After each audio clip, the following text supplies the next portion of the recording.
My recording button got moved to more options. There, we are now recording. Hello, everyone. Hey. Hello. Hello. Let me just put my phone on silent. Remember to do that. And my window is closed. My cat is asleep.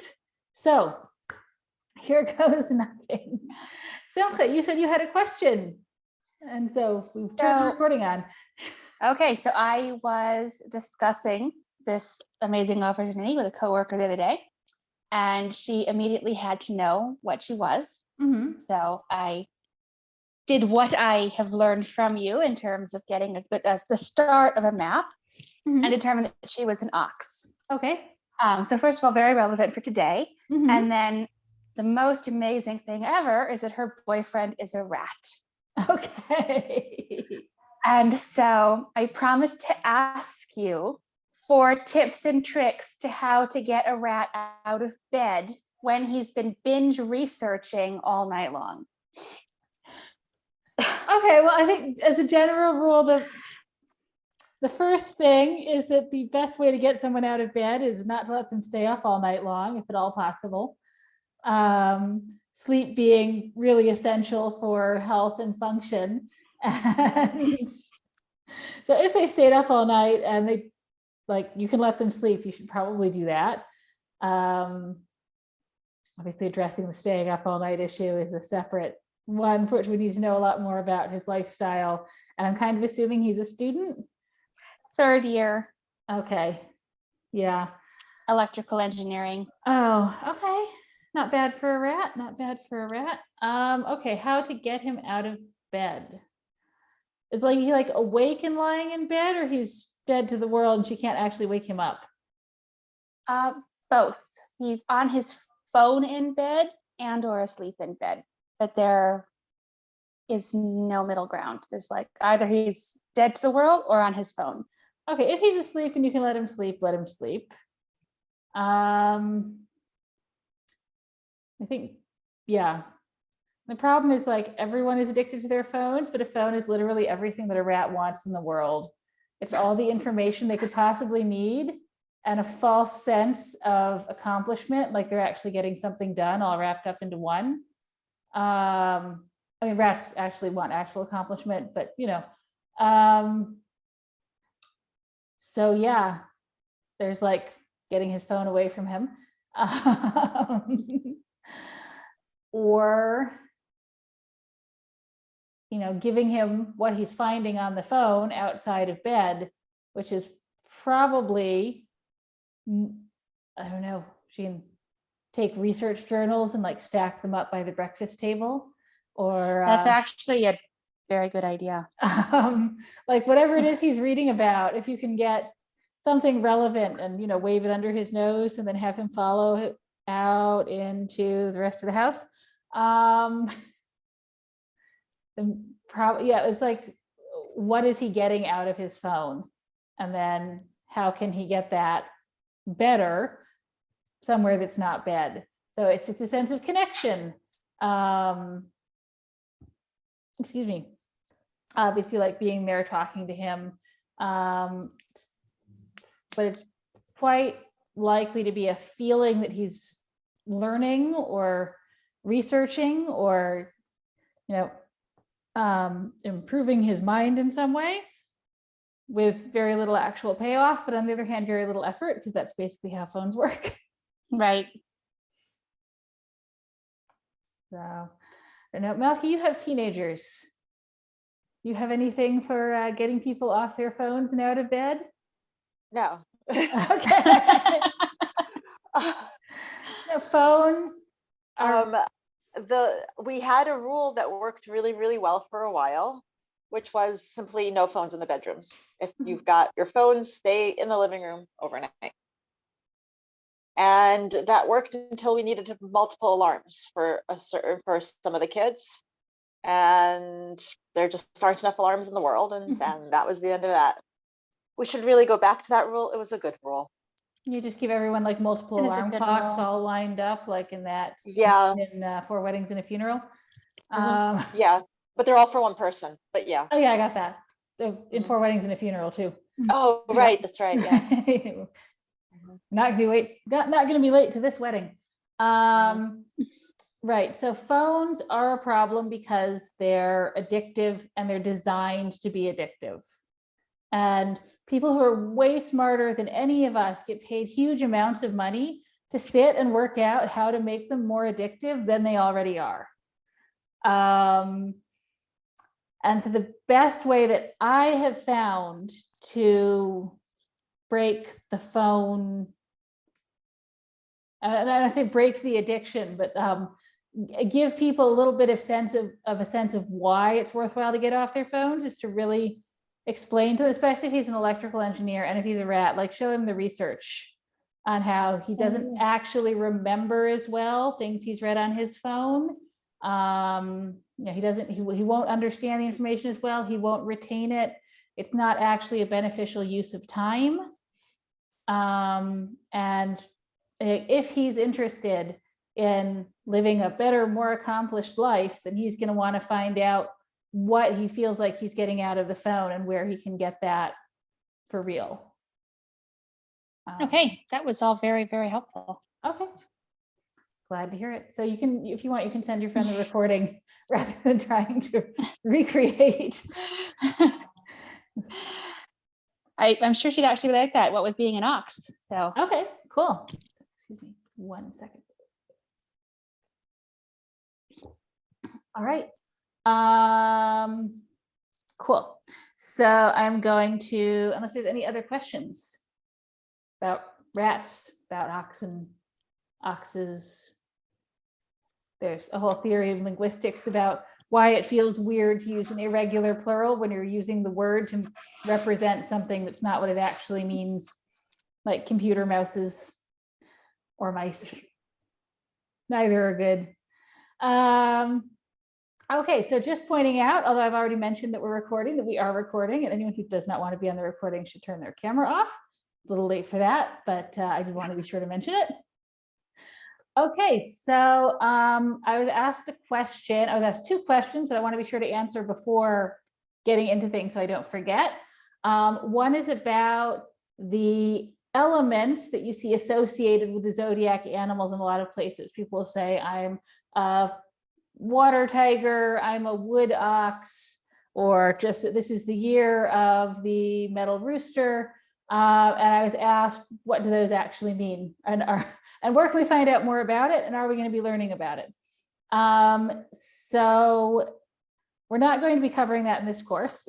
It's a whole other course and probably a lot longer, what those specific elements represent there. But the general principle is that there are 2 separate cycles of energies that we look at. There's a 10-year cycle and there's a 6-year cycle, a 12-year cycle, sorry. And when we put those together, we get a combined 60-year cycle. So every 60 years, the energies overlap in the same way again. And then there's like another longer cycle, but every 60 years, we get very similar maps coming up. And so when we say year of the ox, like we're talking about today, there's a lot of information that's packed in there. Or I'll use the year of a rat as an example because we already discussed that. When we say year of the rat, what we mean is this specific mix of energies that comes in that year. That, as we discussed last time, the rat has this wood energy, which represents the way people act in relationships or what people do in relationships. They have the water energy, which represents how they do it and what they're connected to. They have the supporting energy, which represents what they need to get, which in the rat's case is the hearth fire energy. And there's like more things that we didn't go into and we're not going to because, again, outside the scope of this course. So there's a lot that's packed into the word rat. And when we say, for example, metal rat, which 2020 was the year of the metal rat, there's a lot packed into the word metal, and it's a similar sort of shorthand for this entire mix of energies that we see in the 10-year cycle. So when we say metal rat, we know that there's an energy that represents what people are passionate about in there. There's an energy that represents what people's gifts are. There's an energy that represents what people manifest. on the earth, they're just going about living their lives. And because these are regular cycles of energy and they tend to come up in specific combinations, we can just pick out one of them, name it, and anyone who has them all memorized can work out what the rest of the energies of that year are. And so this year, for example, 2022 is the year of the water tiger. Yes, water tiger. And packed up in there are about 8 different types of energy that are each, they can each come in different combinations. You can get different combinations of energy, but there are going to be recurring types of combinations. And so we can use shorthand to describe them. So the water is describing a mix of water energy with a specific kind of metal energy, with a specific kind of also metal energy. And the tiger is representing metal energy mixed with wood energy. It's a very metal heavy year this year. There's more wood energy. Anyway, so we can just use those 2 words in order to stand as shorthand for this whole combination of energies that if you know how they get packed into that shorthand, you can unpack them and sort out a lot of things about the specific year that's being described. But, and then people think that you can sum it all up in 2 sentences and say, oh, well, wood rats are more adventurous and water rats are quieter, or something like that. So yeah, so if you find anything online that's at that level of 2 or 3 sentences about each type of animal and each energy that you can get matched to, you can more or less ignore that. Like that's, I mean, you can read it for fun, but it's so superficial that it's not likely to actually be relevant to many specific people. Okay, so there's that. And the other question that I was asked is by a couple people is, will I read their map? And sure. First of all, someone asked me, do I do that? And if so, do I charge? And if so, how much? So I do charge for it. It is a service I offer. Anyone in this course who wants to just ask a question at the end of a session about your map, even if it's not precisely related to the zodiac animal, go ahead. And I also do map readings for free for people who don't mind being recorded and having the results shared, because I put them up on my YouTube channel and then people can see what the process is like and how it works. So you can check out my YouTube channel if you want to see what the process is like and how it works. If you want a free map reading, you can send me a message, email, whatever, and we can set that up. Or if you just want to ask some questions about your own map, feel free. Also, you can message me, you can email me, you can put it in the Facebook, you can ask at the end of the live. So there's that. Those are the questions I was asked. All right, so year of the ox, diving into. So the ox, again, like the rat, represents a mix of energies that are expressed in the world in a way that reminded people who lived in China a very long time ago of the stereotypical way that an ox behaved. It's not, on the one hand, a deeply spiritually significant description, but it is, on the other hand, the best description that people came up with after thinking about it for hundreds or possibly thousands of years, and we don't have a better one yet. So when you're thinking about a stereotypical ox, and I think this is an animal which is seen relatively similarly in China and in the West, maybe more, the different viewpoints on it are closer than the different viewpoints on the rat. So if you think about an ox, they are considered to be strong and serious and principled and going in a straight line, seeing things black and white. They're considered to be epitomes of fairness. They're symbols of wisdom. Lao Tzu would only ride on an ox. Horses are too frivolous. I don't know if he said that second bit, but if it was well known that he only rode on an ox because oxen embody wisdom. They're very connected to the earth and blah, blah, blah, blah, blah, blah, blah. And I can go on like this, and you can find descriptions in books and on the internet. But if we look at the underneath layer, at what that stereotypical description is trying to describe, it's a mix of energies, which is in some ways similar to the rat and in some ways very different. So the ox has a very similar, I call it the what energy, what the ox does when it's dealing with people, with things, with whatever. So what an ox does is it is embodiment, it is an expression of wood energy, where the wood represents creativity and growth and movement and change and new things and spring.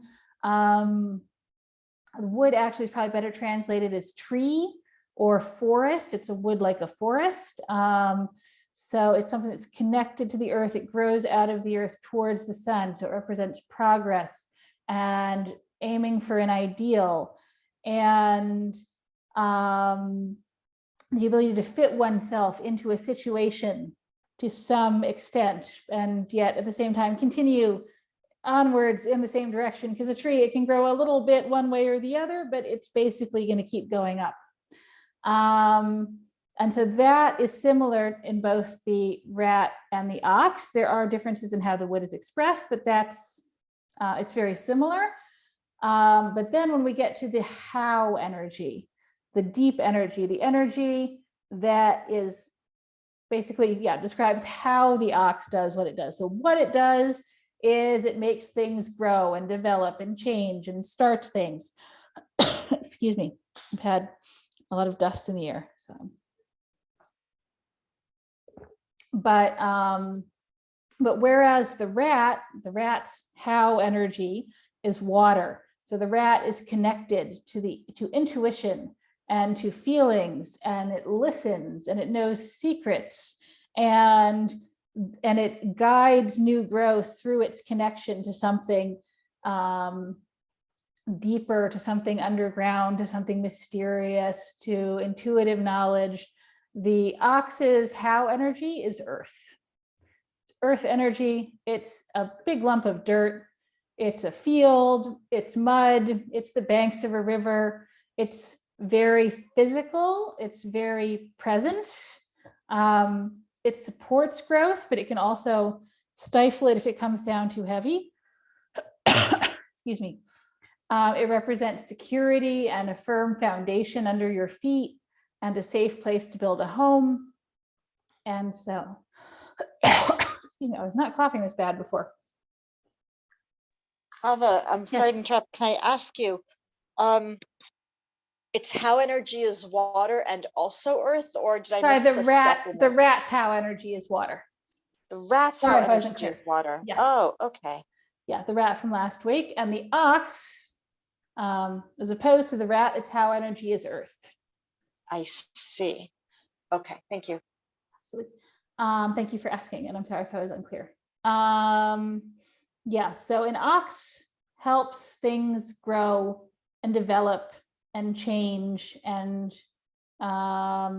renew and advance and make progress through being steady and solid and supportive and present.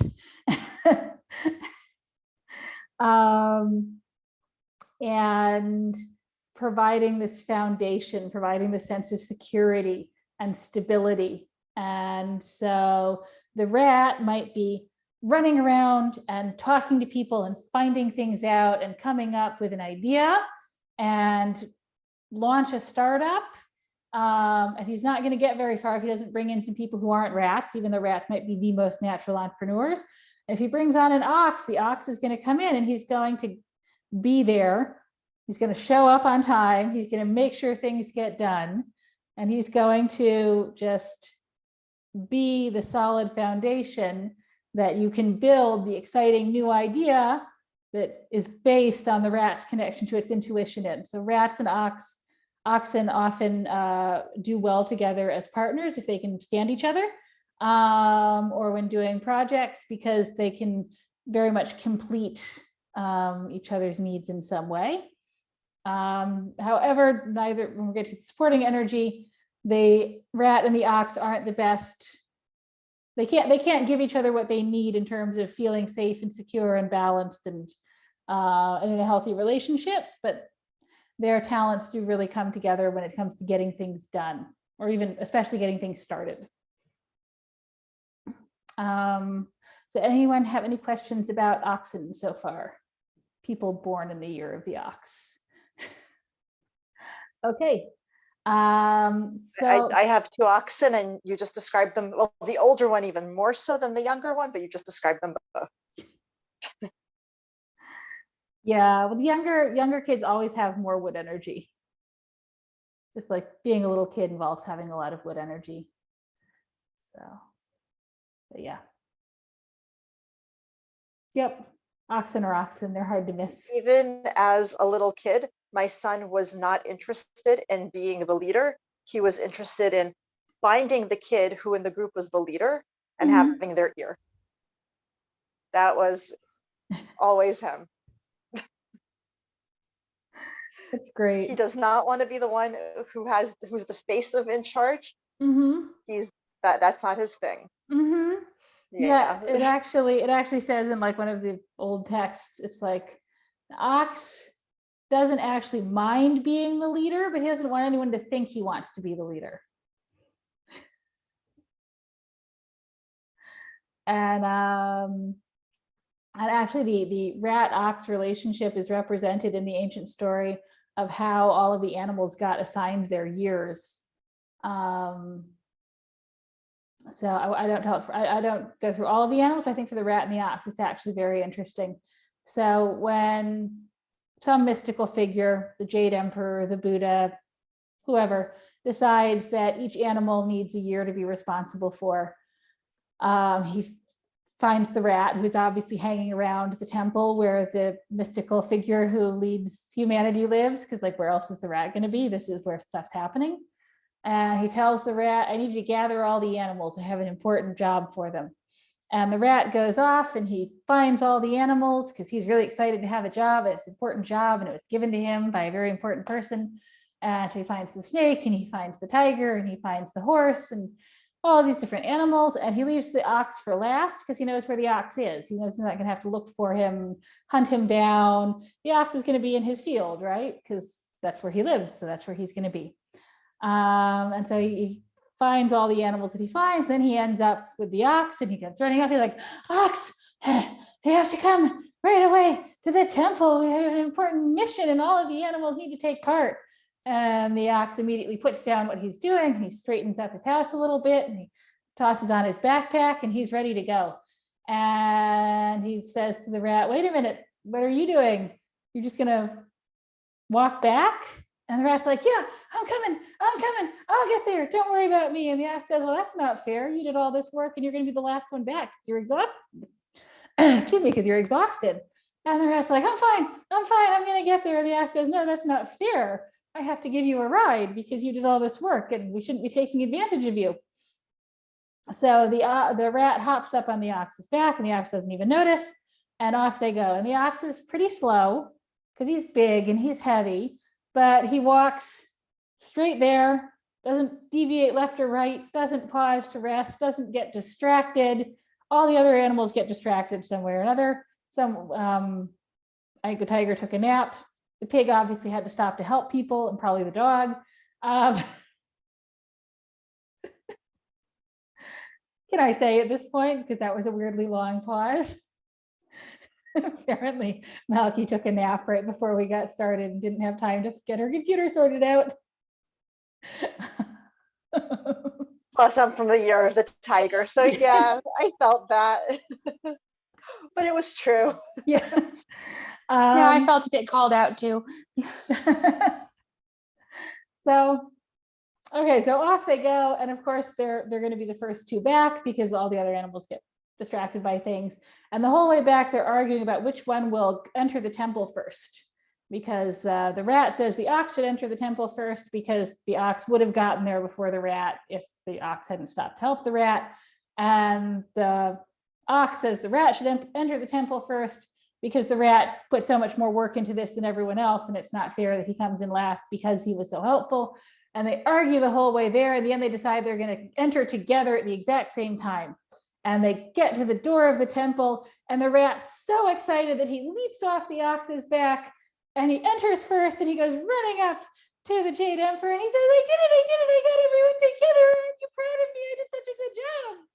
And so the rat was first, and the ox was second, and the ox was not mad at all. He didn't blame the rat because he knows that rats just get excited, and that's how they are, and that's part of what makes them wonderful. So this, yeah, I feel like that's a very,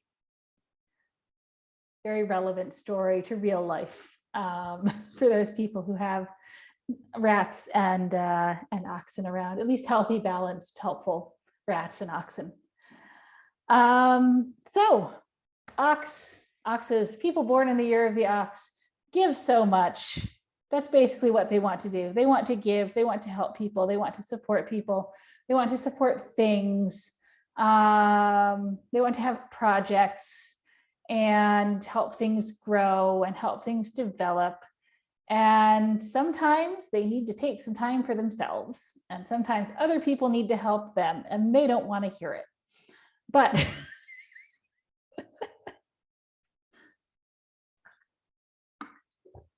excuse me. But what they do need to get from outside of themselves, because they're like big, heavy, solid presences, is they need the same support and security that they provide to others. So the energy, the supporting energy of the ox is the earth energy, which if you basically think about the concept of like in Earth, Mother Earth, it translates very well into Western stereotype, Western, what do you call it? Archetypes, that's it, into Western archetypes. Basically, Earth represents home, foundations, kitchens, bread and grains, parents, the actual earth, gardens, fields, rocks. At an emotional level, earth is about caring for others, taking care of others, not like romantic love, or not even love at all, because it doesn't have to be love. If you're like devoted to your stepchildren who you hate, you can still like totally do it with earth energy. I'm sorry, I don't know where that came from. I was listening to a lecture on the meaning of Disney movies earlier today. You don't have to like someone in order to care for them in an earth-like manner. It's not about a deep emotional connection. It's about providing for their basic needs and worrying about them and trying to see that they get everything they need and that they have the support that will allow them to grow. And so it's just like children are automatically have more wood energy than they're going to have when they grow up. As soon as you become a parent, hopefully, if you go through the right emotional changes, then you'll automatically get more earth energy. Yeah, so what the ox needs from the people around them is they need to feel that they are supported and taken care of.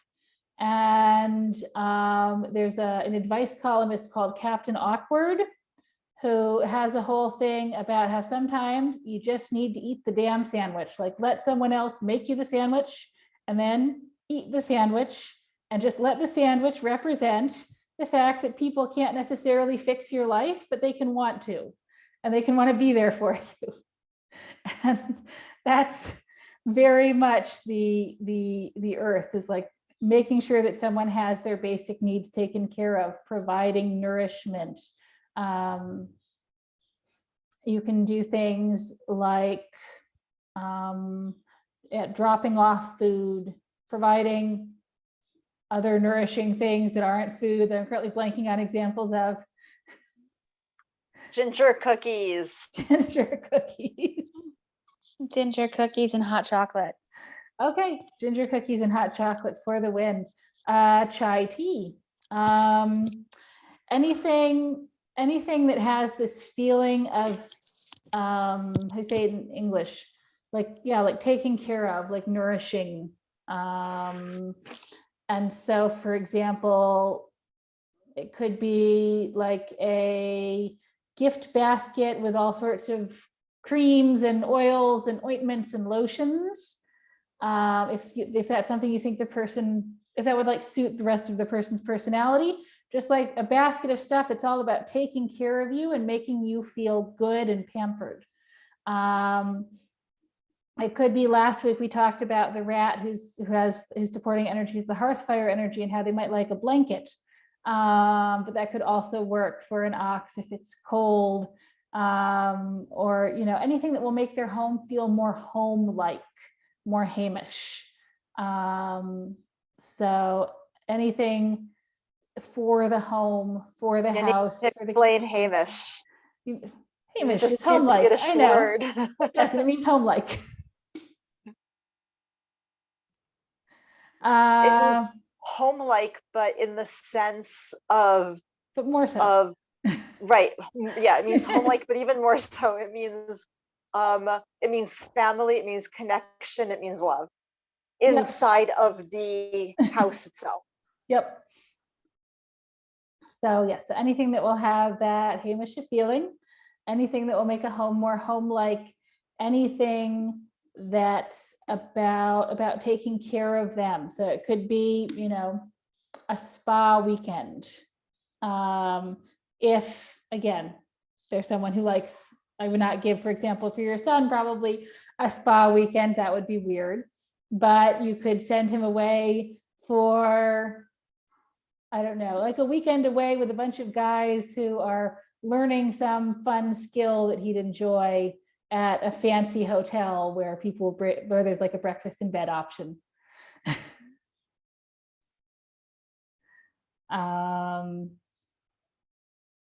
Yeah.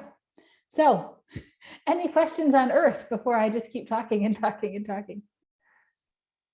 No, just a comment that my sister, for my 12-year-old daughter, my 12-year-old ox's birthday, gave her a gift certificate to one of the local bed and bath store. Sorry, not bed and bath, like luxury bath goods stores. Mm-hmm. And it was a really nice gift certificate. And my daughter created a basket for herself, choosing the smells, choosing the exact things. It took us, because the store is right around the corner from where we live, we kept coming back and smelling everything, and until she could and she would try everything. Mm-hmm. And then in the end, she made her decision of what she wanted. And she has this little basket, and this basket means the world to her. So yes, that's the best way to do it. That's wonderful. Yes. That's wonderful. That's the best way to do it. Perfect. Okay, so I don't actually have very many oxen in my life. 1 year older than me, but somehow all of my friends are like 2 or 3 or 4 years older than me. So Malky, since you have all these oxes around, what have you found helpful or good in terms of being providing that support for them? Knowing when they really like to know when meals are. Yes. When okay. for a meal, yes, when the meal is. Yeah. And they really want that to be true. Right. Yes. They're not into like last minute changes, and they're not into, I thought it was going to be ready at 7. Not into spontaneity at all. Thank you. Yeah. So routine is also part of, like, routine is earth energy, or earth energy is routine. Regular meals for sure.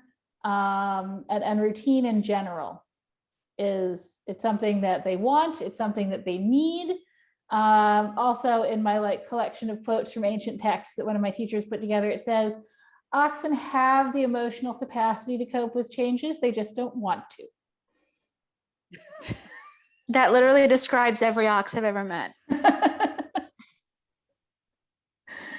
So yes, what they want from outside of themselves is yes, routine, stability, security, for things to be expected,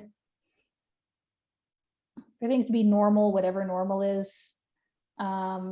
Because they are, if we go back to their energy of what they do in relationship to others, they're all about supporting growth and change and so on from a firm foundation. And they want to feel that they're totally safe and secure and nothing's going to change on them. So that they can then provide that support and security for other changes to happen.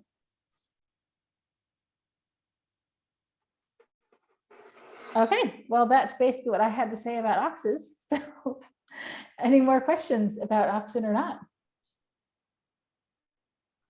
If you have an ox who's feeling unappreciated and like they're on the wrong path, Oh, how do you support an ox like that?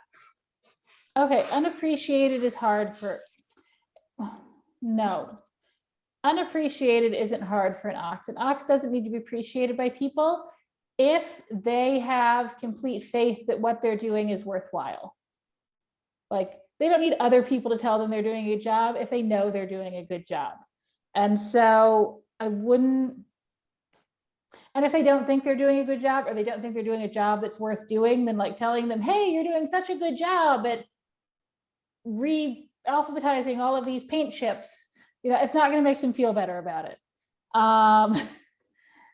So how to help them when they feel like they're on the wrong path? I mean, for oxen, feeling like they're on the right path is probably more important than any other animal. And so probably what you would be looking at is trying to provide support, is trying to help encourage them to believe that they can find what they want. They can find that they have the strength to get through whatever the sucky period in life is when they have to work at a job they don't believe in, because they do know what they're aiming for. Like oxen, they need the direction and then they just go. And if they don't believe in their direction, that's very hard for them. But they're gonna find something to believe in. And when they do, when they find what they should be doing, they're gonna get there. Nothing's gonna stop them. And they're probably gonna beat all of the other animals, even if the other animals started first. So I don't know, without more details, I'm having trouble coming up with a more specific answer to that question. Okay, no, I think that was helpful. She knows what she wants to do. She knows where she wants to be. It's the getting there. So I think probably just more being sure of her. Mm-hmm. Like, okay. Well, yeah. So, it kind of depends whether you're someone that she believes. If you tell her, of course, you can do because ox, they're not going to believe just anyone. oh yeah. You've got to have proved that you are worth believing. When they're kids, they'll be like, whatever their parents tell them is true. Whatever the grown-ups around them do is right. And, you really need to be a good example for a little baby ox, because if you're a bad example and they get the wrong idea into their heads of what they should be aiming at in life, that's going to be problematic for them. But once they're out of childhood, you can't just order them around, walk up to an ox and be like, excuse me, I think you should go that way. It's not going to work very well. So if the ox has reason to believe that you're trustworthy and you know what you're talking about, then assuring them that they do have the strength to get where they want to go can be helpful. And if not, if you're not a manager or a teacher or a parent or someone they look up to and respect, maybe helping them see ways that they have achieved things in life, or where they are achieving things, even if they're not all the way to their dream destination. They say when you want to change an ox's mind, or if you want to change their direction, you have to come at them with facts. Okay. Emotional appeals are not going to work. And like painting a dream vision, ox are not like vision board people as a general rule. Yeah, you say if you want to change an ox's mind, you got to use facts. You got to come at them. You have to overwhelm them with data and prove beyond a shadow of a doubt that they should do what you want them to do. And so, yeah, maybe if you can find, because a lot of times people who are feeling depressed or like they're not making progress, or for whatever reason, they end up discounting good things and achievements and accomplishments that they have. And so if you can like stick those in her face and be like, but look what you've already achieved. Doesn't this prove that you can get things that you go after? Something like that might be worthwhile. Okay. Sounds great. Hava, we're kind of at the end, I see, but Yeah. if you could just give a quick, I mean, if it's possible, quick overview of a healthy versus an unhealthy ox, what you'll see. Okay, a healthy ox will be strong and confident in their strengths. They'll be confident in their power. They'll be stable. They will have patience. They will be able to like look at the future and plan and think ahead. They will be trustworthy and faithful, and they'll do what they said they were going to do. And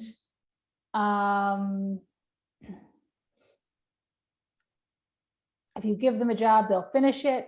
They don't get all caught up in who gets the most credit, whose name goes first. They just want the job done properly. They like to work. They like to feel accomplished. They are very good parents for small children. You can have a harder time with kids who start being independent and wanting to go out and have adventures. They're usually very faithful and concerned spouses.